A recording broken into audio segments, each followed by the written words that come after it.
Perhaps just as a general question to start, there's a number of media that asked this, starting with Jim Masson, Post Media, but also a number of others. What are your thoughts about the play-in series against Chicago, based on where the Oilers were in the standings and the challenge of taking on Chicago in the first round with players like Kane and Taves?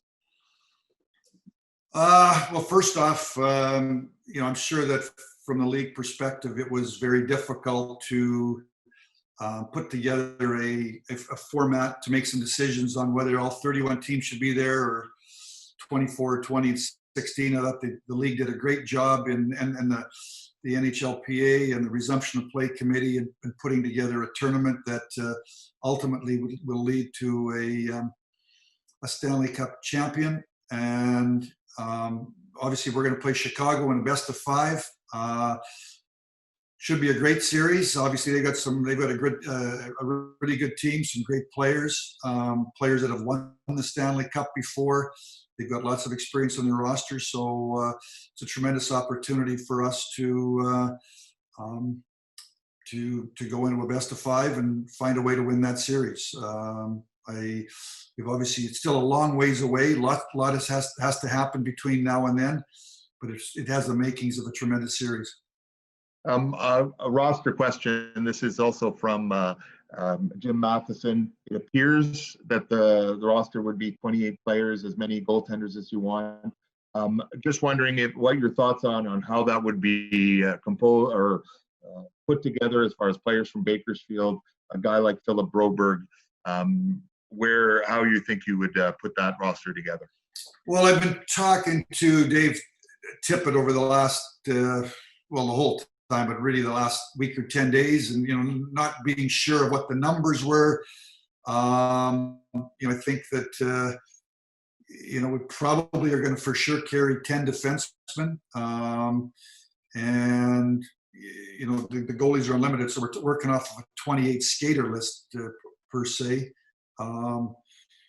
You're going to need 16, 17 forwards. So we'll see. We're really waiting for the exact for the union and the league to give us specific instructions as to what the numbers are. But certainly at 28,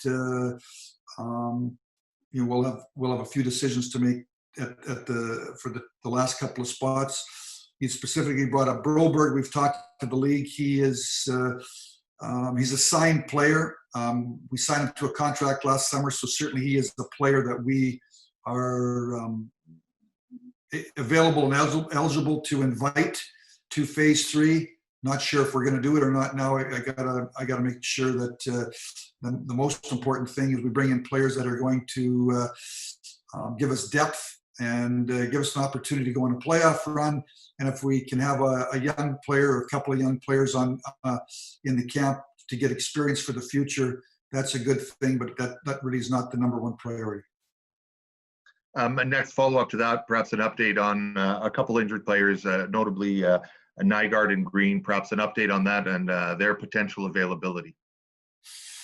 I haven't talked to them lately, but I'm expecting that they're going to be both going to be healthy. Nygaard, when we stopped, we were expecting him to play at some point in time late in the regular season, or be right around the end of the season. So that was the end of the season was basically around the beginning of April. So we're just about the end of May, and Mike Green as well. So I'm expecting that they're going to be ready to go. We're still, Phase 2 is going to start sometime in early June.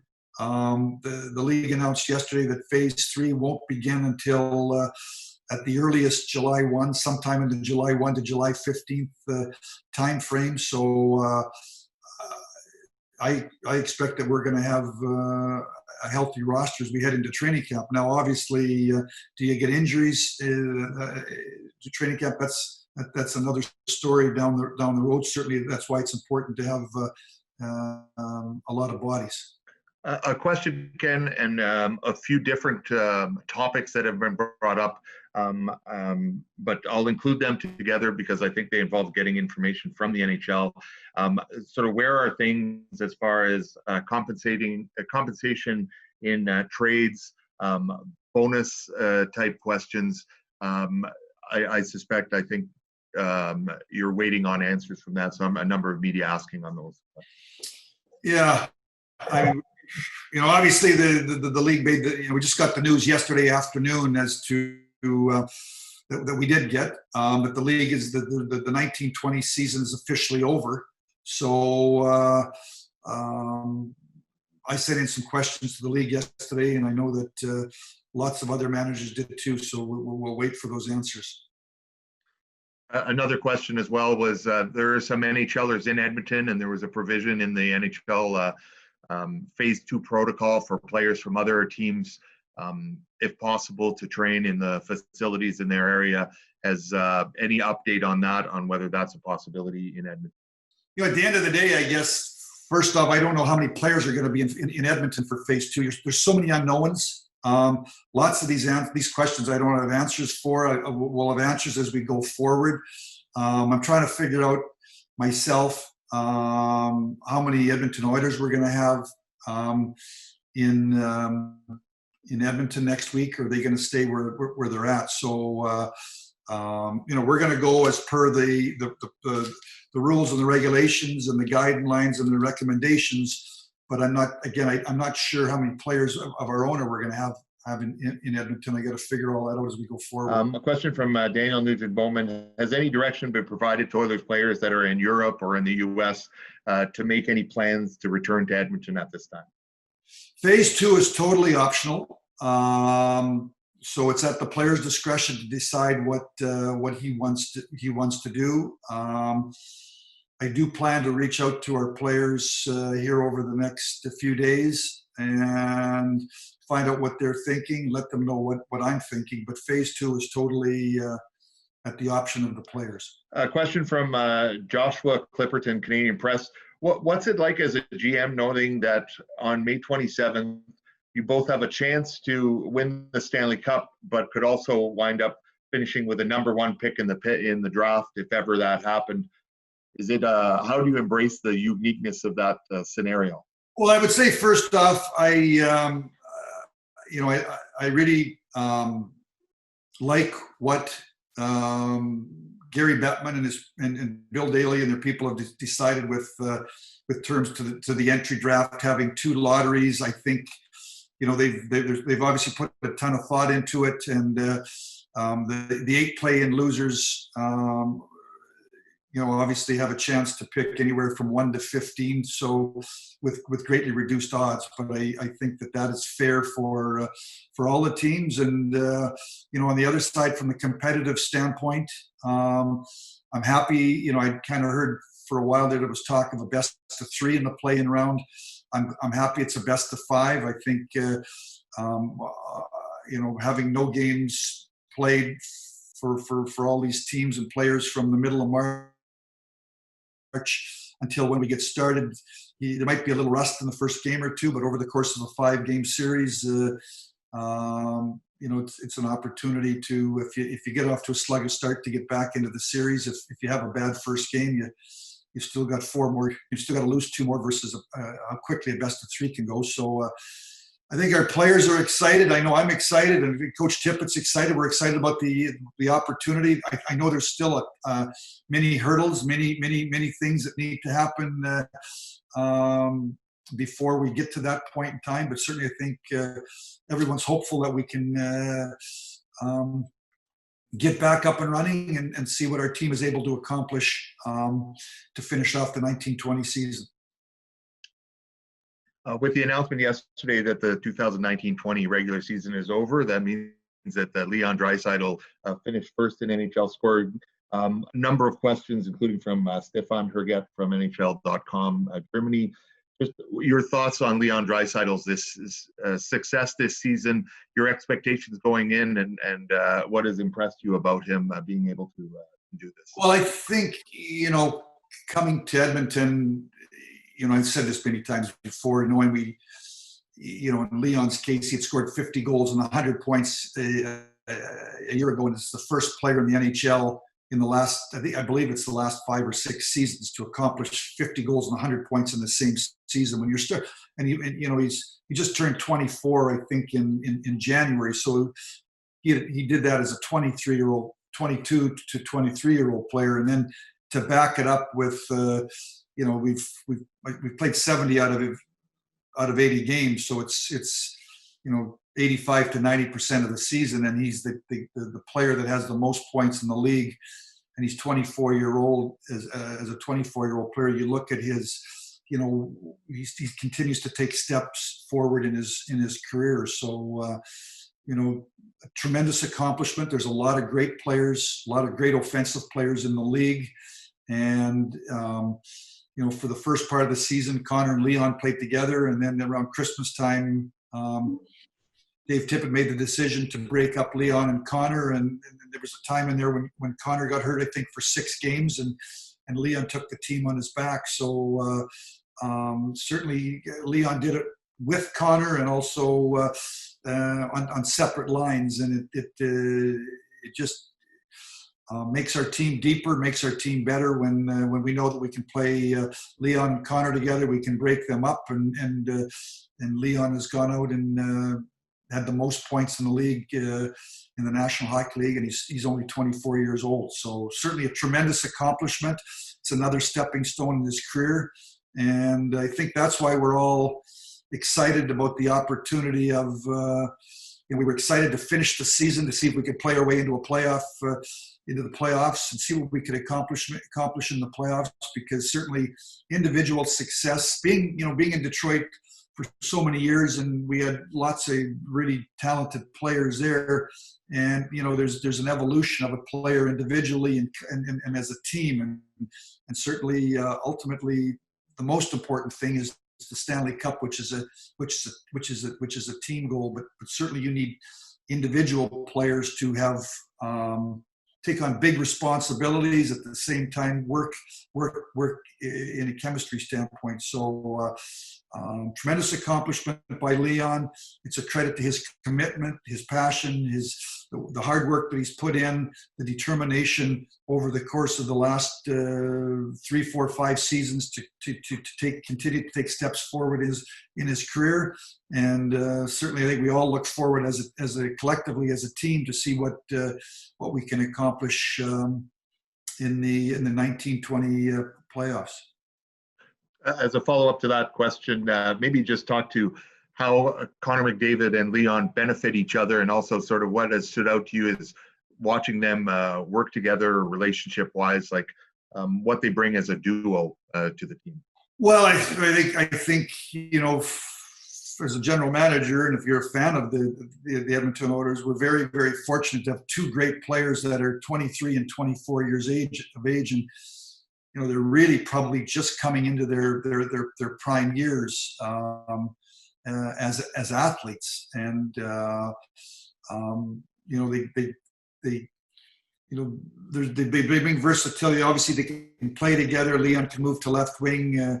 We can play them together as a line. We see what they can accomplish together as a line. Early in the season, I thought that they did it. We really were on the backs of them offensively. The first 10 games, we got out of the gate 7-2-1, and they were doing a lot of the offensive production for our team. And then I thought the rest of the team were doing a good job in penalty killing and checking and taking on some other roles. And then, like I said, at Christmas time, they went to separate lines, and working with both young players.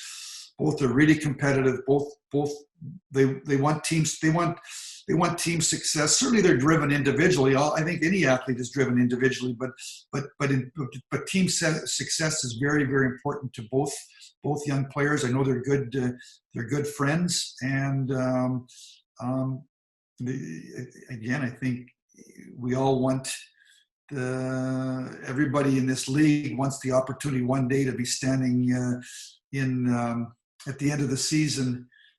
Being the Stanley Cup champion, I think that's the ultimate goal. But it's a lot of steps along the way. So certainly these are two young players that are great players. They're just coming into the prime of their career. They have great chemistry on and off the ice. They respect one another. They are very committed to team success. I know that Dave Tippett has built a real good relationship with both and has had lots of meetings with them over the course of the year, player-coach meetings, and both are very, very committed to the Edmonton Oilers and success of our hockey team. A couple more questions, Ken. One, Kate Pedersen from Oilers.com. You've been in your role with the Oilers now for just over a year. Do you have a favorite moment, one moment that stands out for you so far? What would that be? Yeah, that's a great question, but I'm hoping the favorite moment's going to be down the road. I think, I came to, it was a tough decision for me to, I've been with Detroit a long time and I wasn't sure where my career was going. And after multiple conversations with Bob Nicholson, made a decision to come to Edmonton, and being a Western Canadian boy living from British Columbia and played junior hockey in Medicine Hat. I lived in Medicine Hat for 10 years, from the mid 80s to the mid 90s as a scout for the Detroit Red Wings. And those were really the glory days of the Edmonton Oilers, and sort of just, being 6 hours away from all those great teams and the passion of the Oiler fans. Certainly, knowing of the good young players that Edmonton had and has, and certainly, and we just talked about Connor Leon, and there's other really talented, good young players in the organization. Certainly, I'm hoping that the favorite moment is going to be down the road. The favorite moment being, an opportunity to win the Stanley Cup. But I know how hard it is, and how great it can be when you do win it. But I do know how hard it is, and that's the goal, I think, from everybody in our organization. Ultimately, is to one day win the Stanley Cup. And one final question. A couple of questions on Edmonton's bid to be a hub city. I know you're not involved directly, but perhaps speak to what it would mean, and the efforts that the OEG is putting into being a candidate for being a hub city for the NHL. Yeah, I know Bob Nichols. I'm not right involved, but I know that Bob Nicholson, OEG, and all the people involved are working incredibly hard to make sure that we've got, and I do know we've got an incredible bid. And I know that Edmonton checks off, in my opinion, all the boxes. I mean, it's a fabulous facility with an attached practice rink, and how I know how important how it would be to our city, for a lot of reasons, economically, and to be able to host a 12-team hub, what it would mean to all the people in Edmonton and northern Alberta, and maybe all of Alberta. So certainly it would be incredible for our franchise, for our province, for our city to be the host of a hub. And I know that a lot of people are working incredibly hard, long hours, day after day after day, to try to make sure that we've got a special bid, and hopefully we can win we can be one of the cities selected to be a hub city. Thank you very much, Ken. Thanks for your time. Thanks to all the members of the media as well. Everyone stay safe and have a great day. Thank you.